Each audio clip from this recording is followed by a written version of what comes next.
What's up, guys? Today we're going to do something a little different. I'm going to take you through the process of writing a song. I'm going to go through the whole thing from just kicking around the ideas to producing it and then doing some mixing. And to make this a little more fun, we're going to write this one in a specific style. I'm thinking early 90s sludge, stoner, doom metal. So this one should be a lot of fun. So I'm going to jump over to the computer and we'll start writing a tune. Alright, before we dive into the can dark fully and dive into sludgy this- world of this genre, we gotta start by pulling up some guitar tones. So I've loaded in two instances of Bias where I have two similar rhythm presets. Satan Sludge from the Tone Cloud. And as you can already see, that sounds phenomenal. It's gonna work great. And this one, Sludge, using the British Rock 50. Both really great tones. They have that kind of nice aggressive mid-scoop, bassy low end, and top-end snarl that these 90s tones had. Really love that sound too. Just you play around with these tones for a little bit, you know, with your kind of pentatonic-y blues licks, and you can instantly just think of something gnarly. So now I have a little bit of a riff idea that we're gonna track.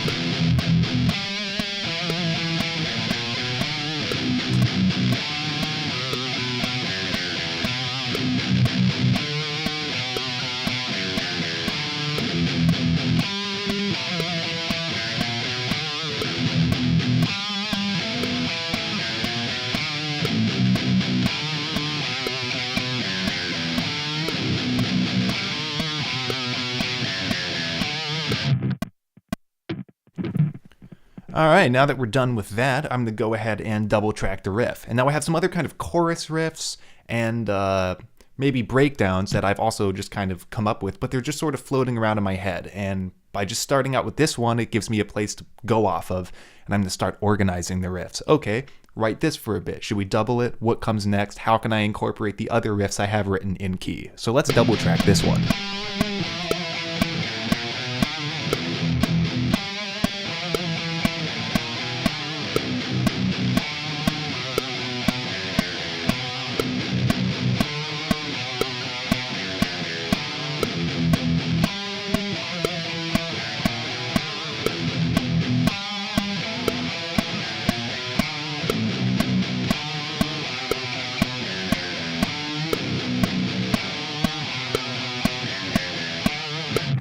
As you can see, I'm playing these riffs with a lot of vibrato and attitude, and that's something that this genre had in spades. You listen to guys like Dimebag Darrell play, and they would go super hard with the vibrato, and I just like how the attitude comes across in the playing. So when you're writing songs in any genre, don't be afraid to get super expressive, because that's kind of how you put your soul into what can sometimes be kind of a sterile genre, in the case of metal.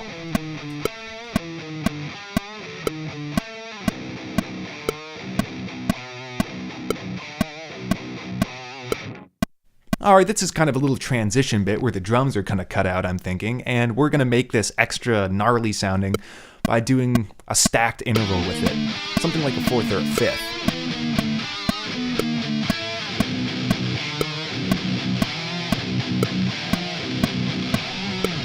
A little dissonance went in at the end of that riff, but I think I'm going to stick with it because it fits the genre we're working with. We don't want it to sound too clean or too precise.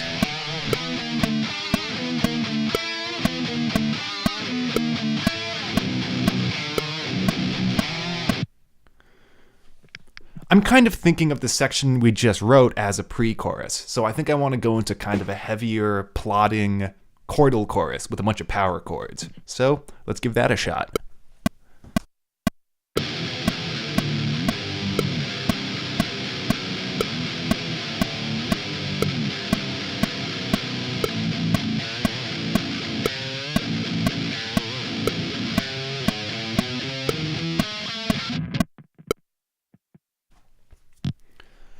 Alright, so I'm definitely digging that. I think I'm going to go ahead and double track that so we can get the full effect of our large chorus.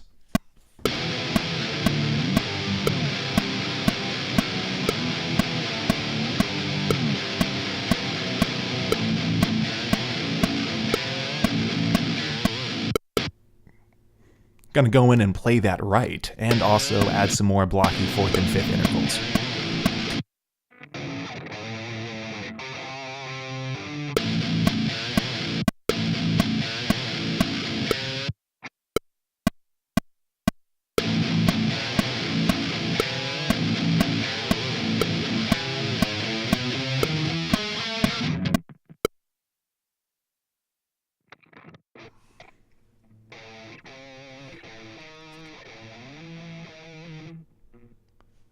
Messing around here, just trying to get my part.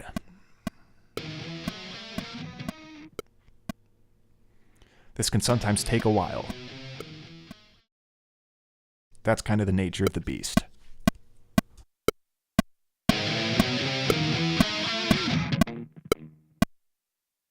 Alright, now that we have a verse, a pre-chorus, and a chorus, I'm going to move into a bridge with clean, kind of reverby and modulated tones. Because a lot of, sludge metal bands like Acid Bath used to do this, and this is where the singer comes in with his deep and or mystical lyrics. Something I love in this genre. I think it's a great trope of 90s music. Alright, so this is the clean tone we're going to be using. And as you can see, we've stacked our modulation on the front of it. I'm glad modulation's making a comeback, because it's a great sound. Oh yeah. Definitely digging this one. So we're going to go ahead and dial up even more chorus and get our intensities set right so it's not overpowering, but it gives it a nice contour. Alright, let's go ahead and try to track something.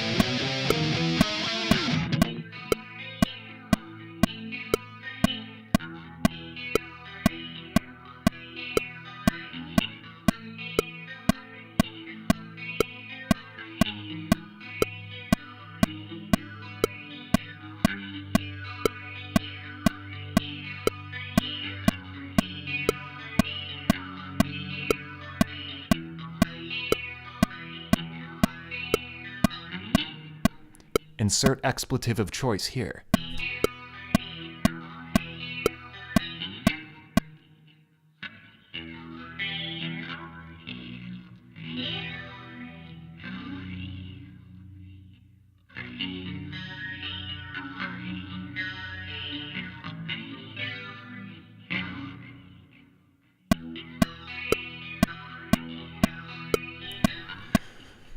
A lot of the songwriting process for me just includes this, basically.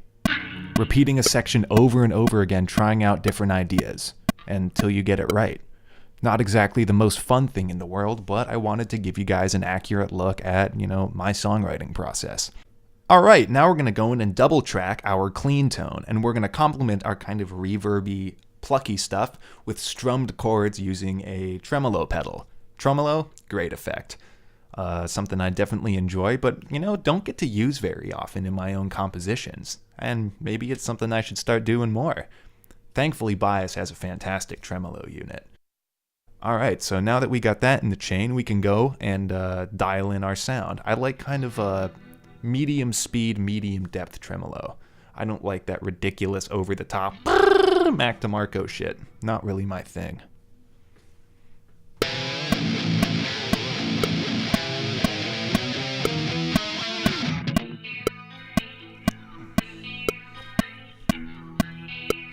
It probably will be good to actually record the part when we do this.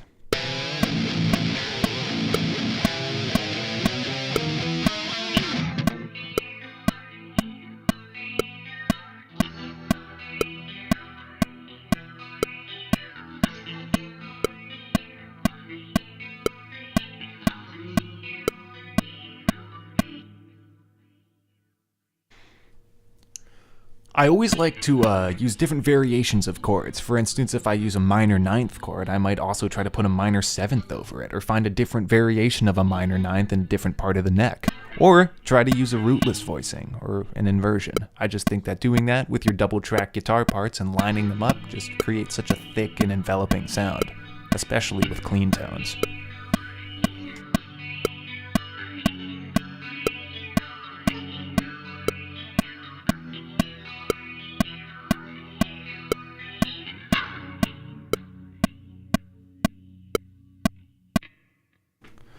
Okay, now that we have concluded our clean break, I think this would be an appropriate time to bust out the breakdown riff that I have prepared for this song. Just something I came up with while mashing my strings in a slightly drunken stupor. But that's how the best breakdowns are written. So let's break that back out and see what that thing sounds like to the click.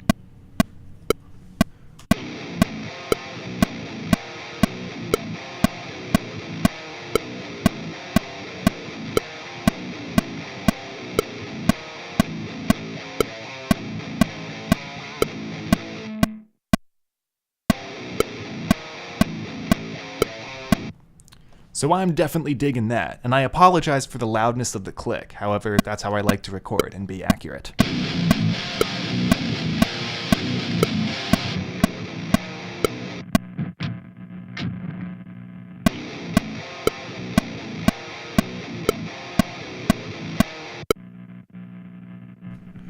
Let's not fuck it up this time, huh?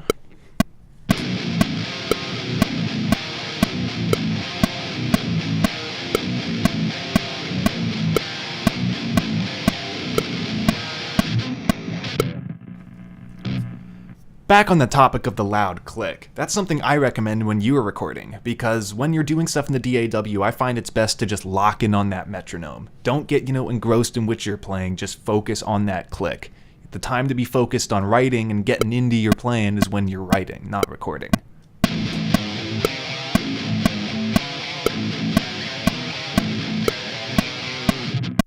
That's not to say you should be a soulless robot in the studio, but if you want to get the best product, I would be more focused on the rhythmic accuracy of your playing than how stylish you are. Ideally, you've rehearsed so much that when you're recording, your parts are already second nature.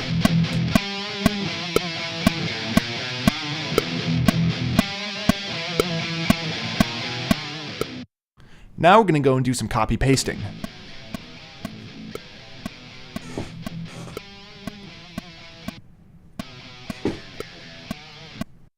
Here we're just doing some arranging.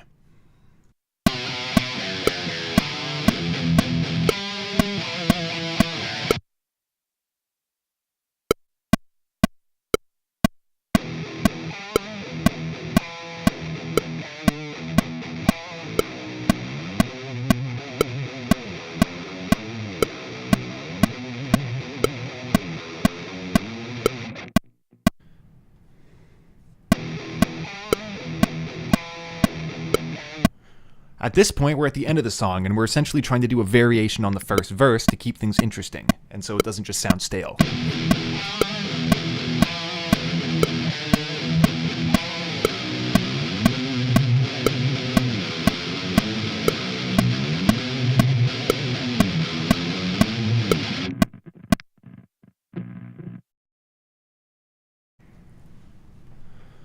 Alright, at this point, a lot of our song is already complete. And I'd just like to apologize also for the fact that the audio is inverted. That's my fault, but the principles are all there. Try to make sure I don't do that in the next video. Make a rookie mistake. So basically now I'm going through and thinking about what can I do with the chunks of song. Thinking which sections should be twice as long, which sections should repeat, what should be changed, what can I do to keep it fresh.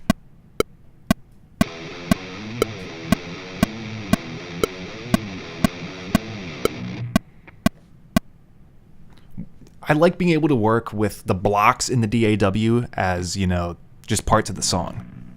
I kind of put on my arranging hat instead of my composition hat, which is just as important.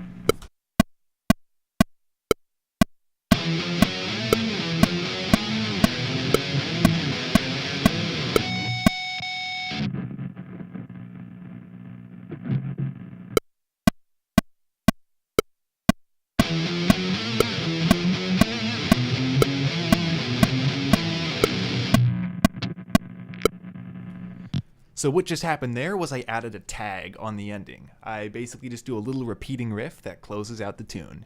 Pretty simple compositional technique, but I think it leads to a strong and conclusive ending. Okay, now we're jumping over to GarageBand for one of my favorite things, drum programming. First thing I'm going to do is go through and pick some drum tones. Now, I'm going to probably alter these when we get to the mixing stage, but I'm going to first start out by setting up a nice, thick-sounding kick drum. Then kind of a tinny snare that sounds 90s-ish, has a lot of that pung, tang, as it's sometimes called. And then we're going to go and just throw on some cymbals and toms. Using kind of generic samples here, but, this is kind of an example song. No reason we can't get it sounding good. Now, first thing I do is I envision what would that kick drum be doing. Like, you gotta think like a drummer. And then I get out my MIDI keyboard and I tap, tap, tap, play out the beats. And it's going to be a little hard to do at first. Sometimes it's helpful to play like the kick and the snare at the same time, like a rap producer would do with an 808, but then, you have to kind of separate it out sometimes. You can be, tapping, your kick drum and then just, hitting your knee where the snare would go instead of adding it to the MIDI. And then after you've done this, you can go in and layer in snares and also quantize. Now you got to be super careful with quantization. You want to make sure that it's synced up to what you're playing. So if you're playing 16th notes, be ready to, quantize 16ths. If you're going to be putting triplets in there, be ready to chop up your MIDI and put in the appropriate, subdivision. Here I'm also going to throw some toms on there, and as you can see, I like to always pan my toms off like 60 degrees to the left or right, depending on where you want it to go. Gives it a little dimension, which is something you want with drum programming. Now, if this were a more in-depth song, for instance, you're doing it for a client, or you just want to really get into the nitty-gritty, you're going to want to be varying the velocity and sample type, or not sample type, but various, like you want like 5 snare samples, 5 kick samples that you alternate between to try to simulate the randomness that comes from a human drum performance. So as you can see now, we're just laying in snares. Pretty straightforward. We're going to go through and quantize those, get those sounding super tight. And I am a fan of using 100% quantization when I'm doing MIDI drums, just because I love seeing how close I can get to perfection when I'm doing computerized music. It's a good way to push yourself. But when you want to do the more natural stuff, sometimes you can back off the strength of that quantize, make it sound more human. But at that point, just get your friend to bash through it on a drum kit. It'll sound better anyways. But you don't always have that luxury. And if you just want to sit down and write music, this is a skill you're going to need. And I've been doing this for years, so it's a little easier for me. I'm like fluent in doing this.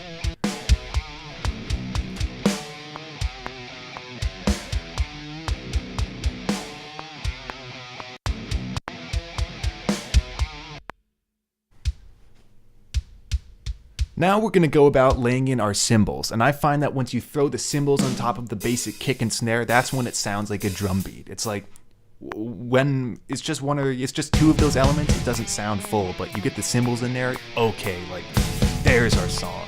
There's, the heads start to bob when you put that in, so always a really fun thing to do. I do this by just getting a nice cymbal menu and just kind of feeling it out with a MIDI keyboard. I like to find where are my hi-hats, my closed, my semi-open, and my open, where's my ride, where's a crash or two, a china, and then cymbal bells. Because in metal, sometimes you gotta signal a breakdown or do some stuff up on the cymbal bell. It sounds really killer. Always gives it that kind of mean sound.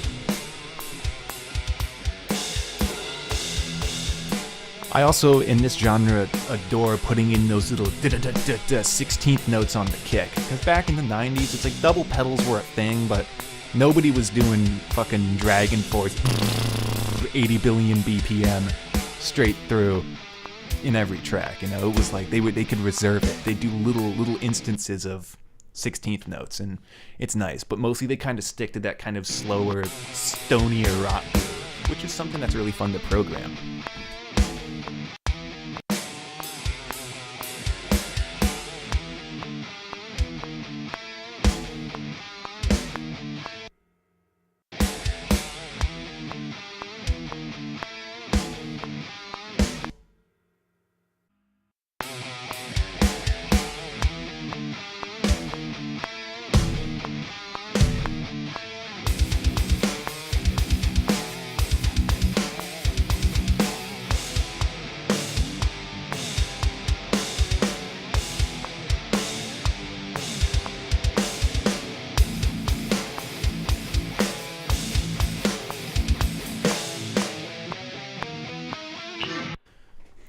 Alright, so there we just got the snare in our kind of heavier chorus. So now we can move on and do the lighter section.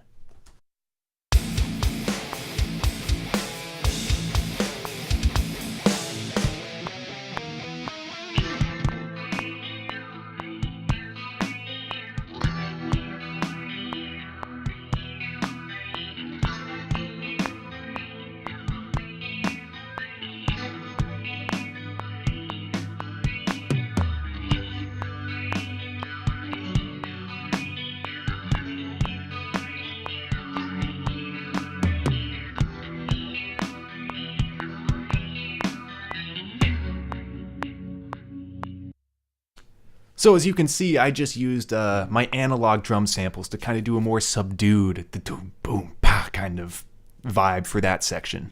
I like also just putting the kick and the snare on the same track. It gives it kind of a more minimalist vibe, as you know, we have these ultra compressed other samples. So when we go to mix these, we can put those drums in a room and it's going to sound like a guy just in a fucking garage or studio playing through that part. It's a nice little juxtaposition from the heaviness of the track.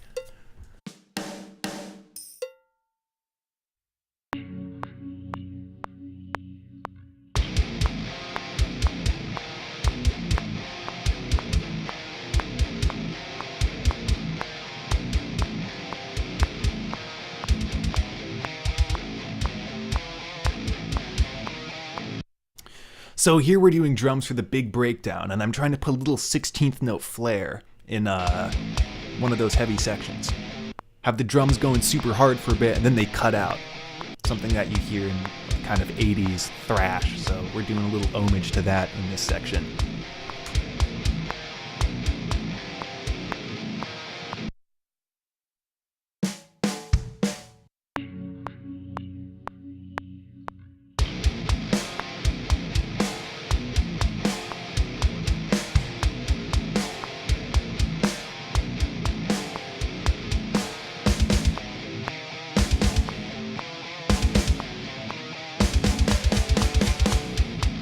Let's get some cymbals in there.